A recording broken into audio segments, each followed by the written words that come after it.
waratul nekk mbir bu ndaw c'est-à-dire ñoom ñi ngi koy xeeb mais waruñu ko xeeb parce que finalement mbir bi mujjee na am solo bu ñu demee ba ay nit ñàkk waaw non non pour man ñaari affaire moo am ou bien ay nit yu nite ñooñu jiite ou bien ñi ñu jiite amuñu conscience ci plus ou moins li ñuy def et damaa jàpp ne jusqu'à preuve du contraire parce que ñi ñu jiite ñu bëri xam naa leen ay nit yu nite ñoo ñuy jiite nit ñooñu di ñu jiite nag nekk ay nit yu nite man li may xaar ci ñoom en tant que sénégalais mooy ñu bàyyi justice bi mu def son travail mais mu def son travail en toute indépendance ñu bàyyi justice bi ñuy instrumentaliser pour régler des comptes politiques parce que tamit gis nga temps yi arrestation yi am ci dëkk bi ay arrestation tous azimuts yoo xam ne amul bopp amul genn nañu jël exemple sama jeune frère boobu Babacar Touré tey ñu ngi ko placé en garde à vue di ko def ay retour de parquet pourquoi deuxième retour de parquet pourquoi parce que dafa am benn problème ak Frédéric Napel mais Penda man bi ma nekkee directeur de publication de faux commissaire non bi ma nekkee directeur de publication de l'Observateur am naa problème ak Karim Wade am naa problème ak Abdoulaye Baldé am naa problème ak yeneen autorités yi nekk ci dëkk bi yoo xam ne man ak ñoom dem nañ tribunal mais li ñu xam en matière de diffamation de dénonciation calomnieuse mooy man ak Penda bu ñu amee problème Penda daf may citer directement devant le tribunal correctionnel on se retrouve devant le tribunal correctionnel wax diggante man ak Penda kan moo tooñ sa morom parce que en fait Babacar Touré amul problème avec la société sénégalaise il a eu un problème avec une personne dans la société sénégalaise mais personne boobu dans la société sénégalaise nan la ëppee droit Babacar Touré ba mën a tax tey moom sur la base de sa plainte ñu téye ko ñun li ñu xamoon temps wu Abdoulaye Wade temps wu Abdou Diouf mooy problème mu diffamation bu amee yow ki ñu diffamé boo demee police dañ naan la demal sans compter les 8 chefs d'accusation nga xam te gàdd nañ ko ci kawam mais dindi notamment bi nga xamante ni man jour boobu dafa jaaxal c'est-à-dire comment peux-tu dire que ni Babacar Touré dafay def usurpation d'identité usurpation de fonction. De quelle fonction? Oui. De bonne fonction. te Babacar ñu xam ne journaliste. non bonne fonction man personnellement maa ko dugal ci journalisme man personnellement maa ko dugal ci journalisme man maa ko recruter premier recrutement buñ ko recruter ci journalisme en connaissant ses dispositions ses aptitudes man maa ko former plus ou moins sur le tas comme on dit formation dans une rédaction man maa ko yónni reportage pour la première fois man maa corrigé son premier papier je sais de quoi il est capable. Je sais qu'il y a beaucoup de journalistes qui sont passés par des circuits académiques yoo xam ne c'est des circuits académiques normaux li mu mën sur le terrain ñoom mënuñu ko je le dis sans problème tu vois donc pour man digganteem ak Patrick Frédéric Napel seen diggante ñoom ñaar Frédéric Napel daf ko waroon citer à comparaître devant le tribunal correctionnel ñu dem devant le tribunal correctionnel ku nekk wax bu boobaa sax d'ailleurs bu ko séddee di Mame Mbaye Niang bi ko Ousmane Sonko sosalee Mame Mbaye Niang lan la def est-ce que Mame Mbaye Niang nan la ko yóbboo ci yoon mais da ko cité à comparer il lui a envoyé une citation directe cité ko à comparer léegi ban droit le Frédéric Napel am bu Mame Mbaye Niang amul. mais dans ce cas là lan moo nekk derrière. non parce que dañuy jàpp non pour man dafa am ñu ko jàppal tànk pour man loolu bu mënee am ci sama gis-gis de laa wax. dafa am ñu ko jàppal tànk parce que la procédure bi ñu xam fii Sénégal tàmm ko pratique ko lu bëri ñun ñëpp ñu teg ci sa bët ci sunu bët mooy bu loolu amee nu mu tuddati ki nga ko seqal man sama bopp il est arrivé me citer à comparaître quelqu'un koo xam ne wax na loo xam ne d'accord ma ci ak moom jàpp naa ne daf ma diffamé ma citer ko à comparaître bi ma nekkee directeur de publication de l'Observateur cité nañ ma à comparaître maa ngi lay wax sama problème bi fi amoon ak Karim Wade te dama bindoon ne Karim Wade dafa am 46 milliards yu mu jëloon après Idrissa Seck boole ko ñu jàpp ko Paris bañ ko jàppee Paris naa nga wax naa am Karim Wade ne loolu dëgg mais Karim Wade demul porter plainte à la police pour que ñu ñëw jàpp ma non dafa dem cité ma à comparaître devant le tribunal correctionnel on s'est retrouvé devant le tribunal correctionnel ci benn procès boo xam ne ça a duré plus de 14 heures de temps léegi lan moo fi changé depuis. léegi loolu nu mu mujjee seen procès boobu. non suñu procès boobu j'ai été condamné bien sûr parce que c'était le fils du président je n'avais aucune chance de ne pas être condamné mais après fa la yem parce que moom xam na man xam naa ñi ci bokkoon ñëpp xam na ne li ma bind dëgg la donc loolu c'est un autre problème mais c'est pour dire simplement que jàpp bi ñu nekk jamono yi di jàppaate di jéem a terroriser nit ñi di leen jéem a intimider nañ ko bàyyi parce que en fait bu ñu demee parce que booy dóor di dóor bu yàggee da ngay dajal. mais dans ce cas là yow mi nga xamante ni jot nga dund des dossiers de diffamation jot nga ci dem tribunal ak ku mel ni Karim Wade te ji xam nga li nga xamante ni moom mooy peine yi nga xamante ni moom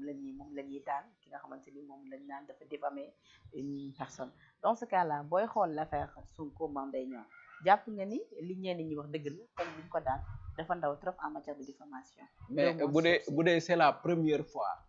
ñuy condamner Sonko pour une affaire de diffamation mën na nekk ci sama gis-gis ma mën na nekk c'est-à-dire bu dee par exemple man gis naa ñoo xam ne en matière de diffamation man xam naa ay journalistes ay directeurs de publication yoo xam ne en matière de diffamation c'est des multi récidivistes c'est-à-dire que ils ont tellement récidivé qu'ils peuvent pas te dire le nombre de fois où bi ñu leen condamné. sama grand Doudou Coulibaly loolu la ma wax nee na moom dafa dem tribunal pour diffamation. dafa sonn non y en a tellement qui ont tellement man j'en connais je peux pas citer de nom mais xam naa ci ñoo xam ne lu ñu récidivé kenn xamul nu mu toll te mësuñu leen condamné lu weesu 6 mois avec sursis parce que diffamation en fait loolu la da nga maa waxal nangam tribunal bi li mu bëgg wane mooy li nga ko waxal du dëgg fa la yem mais diffamation c'est pas un truc ñëwoo ci kër jàmbur fekk fa ay milliards yoonu ko yóbbu bon jamoo nit paaka naa nga wax naa da nga ko waxal li nga ma waxal da nga ne Babacar Touré daf ne par exemple dans le cas de Babacar Touré daf ne Frédéric Napel c'est un faux policier dafay réclamer ne policier la te du policier loolu rek jar naa te doomu. mais dans ce cas là ban assise tey jii la presse bi war a am nga gën a mun a taxawal seen dëgërlu waaye également gën a mun a défendre li nga xamante ni moo di njabootam parce que bu ñu xoolee l'affaire Pape Ndiaye li ko jiitu l'affaire Pape Alé Niang tey ñu ne Babacar Touré mais gis nga fi Moustapha Diop Walf convoqué nañ ko keroog finalement dañ ko entendre bàyyi ko mu dem ak yu ni mel finalement temps yi moom je dirais que c'est la chasse mais pour man am na lu gën a graaw loolu graaw na de mais am na lu gën a graaw loolu loo xam ne maa ngi koy seetlu ci réew mi te ñëpp a ngi toog di ko seetaan mooy ne léegi dara dafay xew benn manifestation am benn télévision Sénégal du ko ñëwee couvrir waa CNRA ak Babacar Diagne ils ont imposé aux télévisions sénégalaises l'omerta c'est-à-dire que manifestation bi journalistes yi inventé wuñ ko organisé wuñ ko defuñu ko mais kenn amatul droit def ko en direct alors que manifestation di am nga koy retransmettre en direct mais loolu ça fait partie de notre travail nga wane ko en direct nga wane ko en différé mais loolu ça fait partie de notre travail bu dee ñoom dañu jàpp ne boo koy wane en direct day tax manifestation bi gën a yàgg mais loolu du suñu problème ñi nga xam ne ils sont chargés de faire du maintien de l'ordre la mais loolu du problème mu journalistes yi léegi pourquoi journalistes yi ñu bëgg leen teree def seen liggéey ci benn réew boo xam ne bu eggee fii am na ñoo xam ne tey bu ñu mënee toog ci donkaasi bi jiite c'est parce que journaliste dañ def seen liggéey ci nga xamante ni mu fi amoon mois de mars Sénégal peut-être presse bi tey ji contribué nañ ci lu bëri lu war a tey ji goxaat yu bëri Sénégal mois de mars 2021 tàkk ba ñu gisee yenn images yi donc forcément loolu dafay man pour man journaliste yi inventé wuñu journaliste yi tant que li ñuy wax mi ngi correspondre ak réalité ils sont en train de faire leur boulot. mais kon loolu dafay jël sax ci li ma la laaj nii rek par rapport ak assise c'est-à-dire tey jii war nañu gën a mën a defaraat suñu bopp tey journalistes yi oui ba mun a xeex li nga xamante ni moom mooy suñu liberté pour man journalistes yi dañu war a xippi seen bët te xool xam nga lu am ci suñu profession bi nañ ko wax ñun ñëpp ñu déggandoo mooy dañoo am des désaccords profonds entre ñun et désaccords profonds yooyu moom la autorité yi tey di profiter xam nga la mooy désaccord profond bi mooy dafa am ñoo xam ne dañu ne ñun dañu war a def suñu métier en toute neutralité waruñu bokk fenn am journaliste yoo xam ne clairement Pastef la ñu bokk nañu waxante dëgg Pastef la ñu bokk Ousmane Sonko la ñuy défendre Ousmane Sonko du def ba ñu critiquer ko Ousmane Sonko du wax ba ñu critiquer lu mu wax lu mu def ñu ne gongo loolu sax dañ koy reprocher Babacar Touré ak bien sûr am journaliste yoo xam ne ñoom dañu dem farak nguur gi ñoom tamit lu Macky Sall def ñu ne gongo regardez le cas de par exemple cas bu patent d'ailleurs un exemple qu'on peut prendre regardez le cas de Bassirou Diomaye Faye Bassirou Diomaye Faye dafa def benn post critiquer juge yi bi mu defee post bi critiquer juge yi le même jour ou le lendemain mon grand frère Madiambal Diagne a fait un post pour critiquer le juge Keïta qui a rendu la décision sur l'affaire Ousmane Sonko. On arrête Bassirou Diomaye Faye, on n'arrête pas Madiambal Diagne. Ça pose un problème. Donc, il y a une profonde divergence entre les journalistes. Il y a des journalistes qui disent dara day dal ben journal, ñu ne c'est bien fait pour lui parce que Pastef le bon. Il fait pas son travail honnêtement. Parfois, l'accusation est vraie. Effectivement, kooku boo demee ba ci biir di nga xam kii fu muy waxee. Pastef le bon. Il est dans le projet de Pastef. Il travaille pour le projet de Pastef. C'est clair, net et précis. Par ailleurs, am na yeneen journalistes yoo xam ne mais écoute takk nañu rip ci APR ci gouvernement bi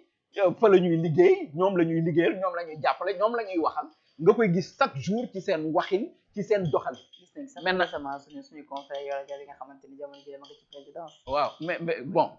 Yoro Dia dafay liggéey. il est responsable de communication. Il fait plus du journalisme, il fait de la communication, c'est différent. Maintenant, il est un communicant. Donc, il fait de la communication. Ça peut se comprendre. Et ça peut se justifier aussi. Mais, divergence, boobu am suñu biir moom lañ assumé wul. C'est-à-dire, au lieu ñu toog waxante dëgg suñu biir ne ok léegi ñun dañoo am benn problème. Yow yaa ngi def lii d'accord ma ak yow. Yow yaa ngi def nii non ku nekk da ngay toog di jéem a jinikal àdduna di jéem a rafetal. di jéem a sa grand doguma la mais biñu gisee sax suñu grand Alaaji Assane Gueye def yi nga xamante ni moo di entretien bi ak son excellence le président Macky Sall gis nañu suñu ay même confrères yu nga xamante ni ñu ngi toog di ko dénigrer parce que tout simplement nee nañu question yu mu war a poser président posé wu ko. Alors que pour man il a posé toutes les questions. il ban question la posé. Il a posé toutes les questions mais ñoom ñi nga xam ne dañoo fare Pastef ils auraient voulu que mu poser ko question yi d'une certaine manière. C'est seulement ça parce que ku ci nekk léegi nag suñu divergence boobu nekk suñu biir divergence boobu moom la état bi fii mu nekk di exploiter parce que l'état est très bien renseigné. L'État sait très bien qu'il y a parmi nous des journalistes qui ne sont pas d'accord avec les journalistes qui sont dans le projet Pastef. Il y en a qui ne sont pas d'accord avec les journalistes qui sont dans le projet Benno Bokk Yaakaar. Et les gens qui sont au milieu sont pris entre deux chaises. Parce que nit day bokk Pastef par exemple projet Pastef def loo xam ne ñoom d'accord wuñ ci de mais bu nit kooku nekkee ci jafe-jafe ils sont obligés de faire ce que j'appelle moi une condamnation de principe mais ils bougent pas. Tout à l'heure vous avez parlé de Bassirou Diomaye Faye. Partagez-vous poste bi nga xamante ni defoon na ko sur les magistrats. mais attends magistrats yi xanaa bokkuñu Sénégal. si lañ bokk. Ils rendent la justice au nom de qui? Ils rendent la justice au nom du peuple sénégalais. Léegi ay magistrats nekk Sénégal di rendre la justice au nom du peuple sénégalais ñuy critiquer président de la République c'est une institution di critiquer l'Assemblée nationale c'est une institution di critiquer l'armée même c'est une institution on critique pas les magistrats pourquoi. Mais est-ce que tamit façon bi lañ critiquer moo force c'est-à-dire bu ñu gisee ci biir texte bi mu tête leen je dirais comme sax ñi nga xamante ni ay jiitu guddi lañu dañuy préparer li nga xamante ni moom moo di ndawal gi moom baax jox ko ci nga xamante ni moo di Macky Sall est-ce que du terme yooyu muy utiliser ci façon moo fort. ak terme bu mënti doon on peut être d'accord ou ne pas être d'accord sur la manière ça c'est la forme man je parle du fond parce que pour man dans le fond il les a critiqués simplement. Et critique am d'ailleurs c'est même une critique politique. Maintenant sur la forme. Sur la forme on peut ne pas être d'accord. Ok parce que man personnellement j'aurais jamais utilisé des mots pareils. Ok on peut ne pas être d'accord mais sur le fond il a fait la même chose que Madiambal Diagne. Donc sur la forme su fekkee et quand Madiambal je rappelle Madiambal Diagne qui est un de mes grands frères quand il l'a fait avec le juge Téliko qu'est-ce qui s'est passé? Est-ce qu'on l'a arrêté? Non. Le juge Téliko l'a cité à comparaître. Ils se sont retrouvés au tribunal, devant le tribunal correctionnel, ils ont réglé leurs différends. Madiambal Diagne a été condamné dans un premier temps et je crois que dans un second temps, je ne sais plus s'il a été blanchi, mais il s'est passé qu'ils l'ont fait dans les règles de l'art. Donc dans ce cas-là, selon vous, arrestation pour Bassirou Diomaye? Non, mais pourquoi l'UMS qui n'est pas content, je ne sais pas quelle autre structure, n'aurait pas simplement cité Bassirou Diomaye Faye devant le tribunal pour qu'ils règlent leur compte là-bas? Ou un magistrat qui se sent diffamé, escalité, prend le truc de... Pourquoi on l'arrête pour mettre encore plus de... donner l'impression que le Sénégal est dans une situation où la liberté d'expression est en danger? Pour man jaru ko. C'est-à-dire que parfois tu te demandes bon ñii am na benn avocat bu ma doon waxtaanal fan yi ci kenn ku ñu arrêté ma woo ko ñu ciy waxtaan mu ne diw naa mu ne ma Aliou boo bëggee dégg-dëgg ñi ñuy jiite dafa bëri ñu cuune te li koy firndeel mooy jamono yi passé dégg naa lire naa ci journal l'Observateur ci journal l'Observateur laa ko lire ñu ne dañ fay jàpp Assane Diouf yóbbu ko devant le juge d'instruction pour benn vidéo après on s'est rendu compte que vidéo bi 2019 mais malgré ça il a été inculpé et placé sous contrôle judiciaire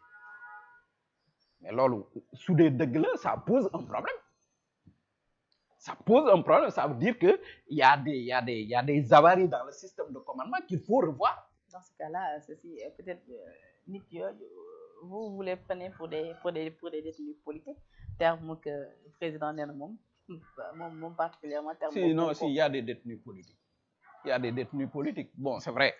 il y a des gens yoo xam ne par exemple ñi nga xam ne dañu doon préparer ay cocktail molotov affaire yu demee noonu ñooñu mënuñu leen woowee ay détenus politiques. D'ailleurs ci loolu sax procureur mi ngi annoncé nekk def ab sortie li ki mardi par rapport ak ñi nga xamante ne. voilà non ñooñu yore woon ay cocktail molotov préparer ay affaire dem pour incendier pour faire des trucs pour man on peut pas les traiter comme des détenus politiques mais pour moi Bassirou Diomaye Faye c'est un détenu politique.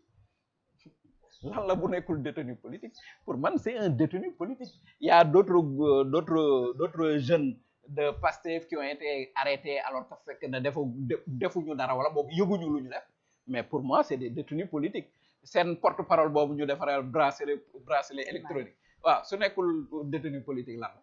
il y a des détenus politiques dans ce pays. dégg nañ tamit waa F24 nii tey jii 400 et quelques détenus yi nga xamante ni jàpp nañ leen ci kaso yi ñeel manifestation yi am yëpp nee na ñooñu ñëpp ay détenus politiques lañ. bon pour man il faut faire la part des choses. ñëpp ñi nga xam ne ils étaient dans des casses pour moi c'est des casseurs ñoo xam ne ils avaient des cocktails molotov pour s'attaquer à des édifices publics surtout qui appartiennent à tous les Sénégalais ils doivent être traités comme étant des gens yoo xam ne dañu gàddu woon ay cocktails molotov pour dem faire des incendies criminels pour moi y a pas de il faut séparer la bonne graine de l'ivraie parce que tey bu ñu fi nangoo nit di defar ay cocktail molotov préparer ko ba naa ñooñu di ko nangu bis bu ñu jëlee nguur gi dootuñu ko nangooti. D'accord léegi fu ñu ko teg loolu. oui teguñu ko fenn alors grand ci fan yi